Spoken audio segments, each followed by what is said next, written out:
Hopya.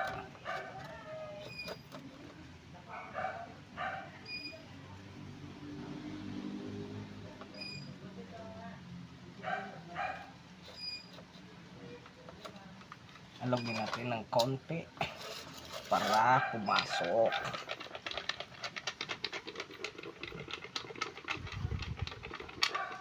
Ayan na mga kaskin. Oh. Mag-ingat lang kayo, baka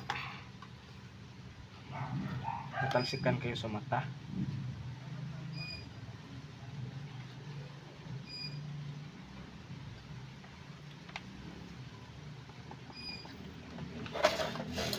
Kulang pa, so dagdagan natin.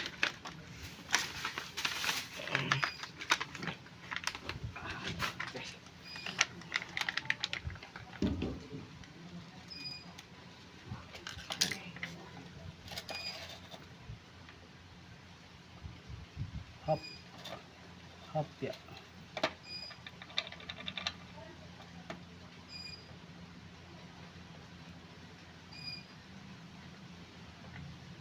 Hop ya. Sakto na mga skin. Yan. So, baban natin ng 30 minutes. So, ganyan lang gagawin yung mga kaskil kahit anong brand ng water heater. Maliban sa mga storage type na water heater. Yung malalaki, yung malaking naka-elevate sa